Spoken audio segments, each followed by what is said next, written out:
So here we are, a new trade war has officially begun. The Trump administration has announced a sweeping 150% tariff on all imports from BRICS nations: Brazil, Russia, India, China, and South Africa. It's a bold move, one that's already causing global reactions and market anxiety. And on March 4th, he raised tariffs on all Chinese imports to 20%. According to the official statement, the purpose of this massive tariff is to protect the American economy and, more specifically, to preserve the dominance of the US dollar. On paper, this is about defending American jobs, industries, and long-term global influence.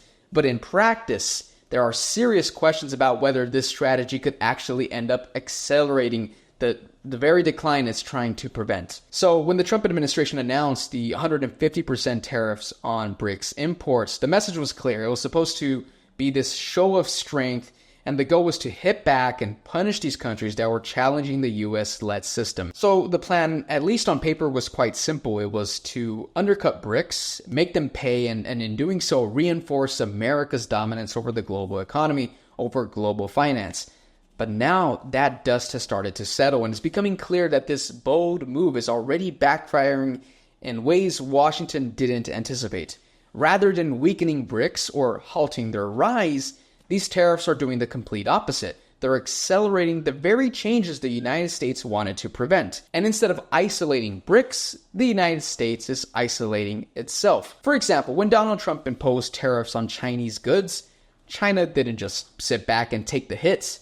They responded with a series of strong strategic countermeasures that have had significant consequences for the US economy and global trade. First and foremost, China responded with its own set of tariffs, particularly targeting American agricultural products. This was a direct blow to US farmers, many of whom had relied heavily on exports to China.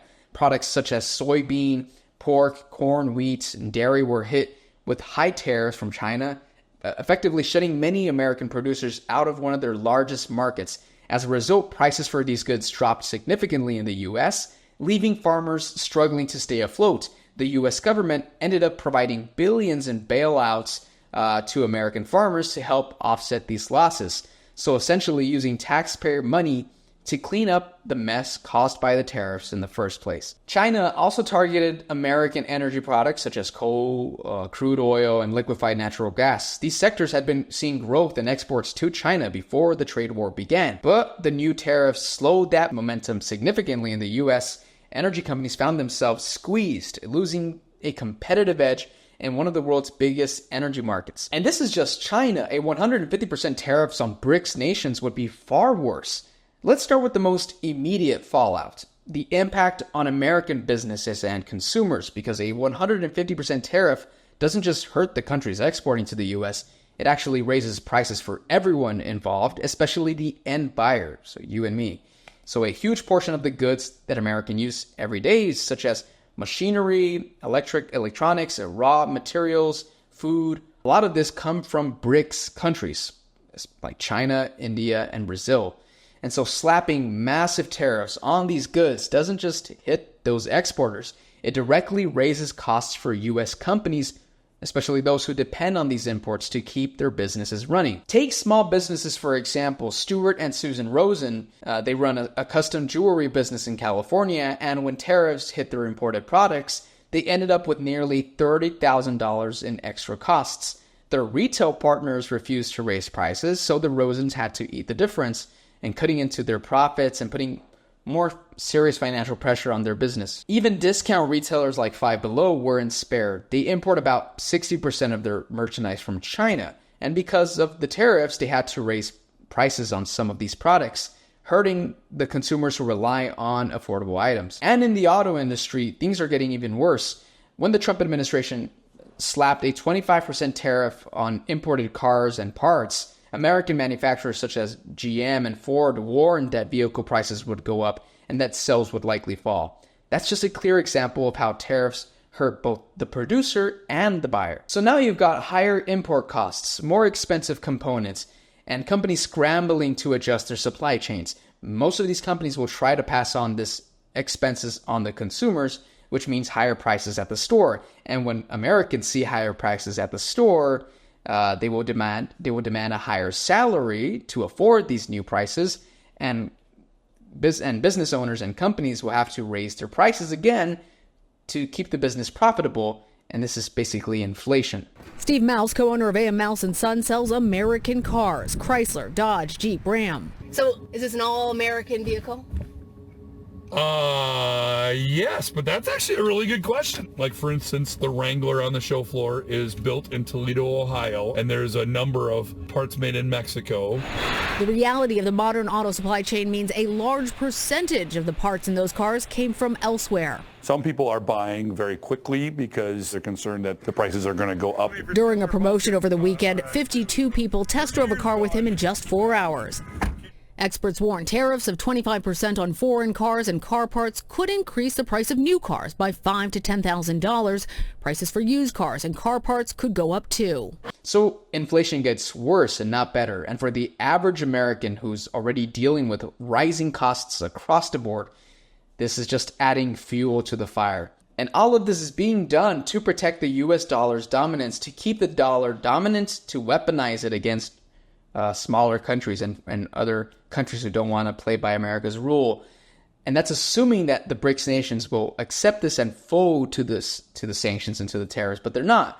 For the last several years, the world has been significantly shifting. The post-Cold War world order, where the US led and everyone followed, has been slowly giving way to something new. The BRICS countries, while very different from one another politically and economically speaking, they found a common goal: building an alternative system to the Western-dominated financial and trade systems. While the US focuses on tariffs, on sanctions, and punishing foreign countries to protect its global dominance, these BRIC nations are building something that could fundamentally change how the world transfers and trades money. It's called BRICS Pay, and it could be the beginning of the end of the US dollar's monopoly on international transactions. So what exactly is BRICS Pay? At its core, it's a blockchain-based payment system being developed by the BRICS alliance. So Brazil, Russia, India, China, and South Africa, along with several members like Iran, Saudi Arabia, and others. But this isn't just a technological innovation or another app on your phone. It's a strategic move to create an entire separate financial ecosystem, and one that works without needing the US dollar and bypasses Western-controlled systems like SWIFT. That last part is crucial because for decades, the SWIFT system has been the backbone of international finance. It's how banks around the world send money to each other. But here's the catch. SWIFT is headquartered in Belgium and heavily influenced by the United States and its allies. So if Washington wants to sanction a country and completely cut it off from the global economy, one of the first things it does is to push for that country to be kicked off of SWIFT. That's exactly what happened with Russia and with Iran. The message was clear. If your country doesn't play by America's rules, your economy can be shut down, not by a military invasion, but by banking bans, by banning you and removing you from the SWIFT network. Since the dollar is the world reserve currency, and the IMF, World Bank, and SWIFT are all Western systems, this is totally possible. But that's changing now. The world is changing, like I said. BRICS Pay is being built specifically to work around the dollar without SWIFT. It allows countries to settle cross-border transactions directly in their own currencies, using blockchain technology to make the process fast. For example, if India wants to buy oil from Russia, it doesn't need dollars. If Brazil wants to trade with China, they can do it in reals or yuan directly. No need to route everything through New York or through Brussels, through Western financial institutions. This is a big deal because once enough countries start to use systems like BRICS, and they will, the grip of the dollar on global trade begins to loosen. The dollar's dominance isn't just about economics, it's about power. It gives the US enormous influence over other countries, but if those countries can trade, invest, and send money without using dollars, that influence starts to slip away. BRICS Pay isn't fully functionable and not adopted globally right now. Not yet, but the groundwork is being laid, and Russia's central bank has been testing digital rubles. China is already rolling out the digital yuan. India's already settled oil payments in rupees. These aren't just isolated experiments. These are all a part of a broad strategy to de-dollarize the global economy. Now, as we've been talking about, the BRICS countries aren't just building new ways to move money or trade without the US dollar. They're building entire institutions that could one day replace the IMF or the World Bank, or at least compete with these. For a long time, if a country ran into economic trouble, whether it was facing a debt crisis, a currency collapse, or needed emergency funding, it had two real choices: go to the International Monetary Fund or the World Bank. And we all know how that usually plays out. The Western-dominated institutions might offer a loan or a bailout, but always with these strings attached, whether we're talking about demands for austerity, privatization of public services, or opening up their markets to foreign exploitation. And those who benefit the most are not the members of the country, or not the citizens of this country asking for this loan. Most of the time, the IMF or the World Bank sends these rescue packages that end up putting the country deeper into debt and forcing them to become more dependent on outside powers, like the United States, for example. But now BRICS is offering an alternative, and it's a pretty big deal. First, there's this thing called the New Development Bank. It's called the NDB. This was originally created by the BRICS countries to fund infrastructure and sustainable development in member nations and other developing economies. On the surface, this might just sound like another version of the World Bank, but the key difference is in how it operates. NDB doesn't come in with the same kind of political baggage. It doesn't demand that a country cut pensions or sell off its natural resources in exchange for funding. It's about building the economy and not controlling it. And then there's the Contingent Reserve Arrangement, or the CRA. This is the BRICS answer to the IMF. It's a pool of currency reserves that the BRICS countries can draw from in times of financial crisis. Say one country's currency is currently under attack or facing speculation. Instead of turning to the IMF and risking its sovereignty, this country can turn to the CRA for stabilization funds. What both of these institutions represent is freedom of choice.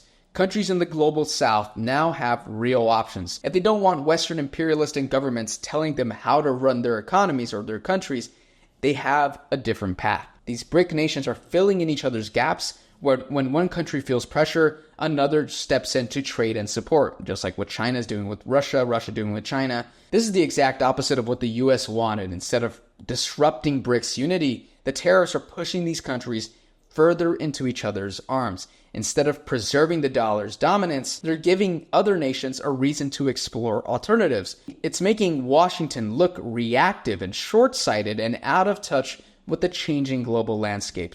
The rest of the world is watching this play out. Countries that aren't even part of BRICS are starting to wonder if this is how the United States treats rising powers by punishing them economically. Maybe it's safer to not rely on them so much. Anyways, guys, let me know what you think. Do you agree with me? Do you disagree with me? Leave a comment below. Leave a like if you enjoyed this video. And if you enjoyed this video, I'm sure you're going to like this one here or this one here. Thank you so much for watching, and I'll see you in the next one.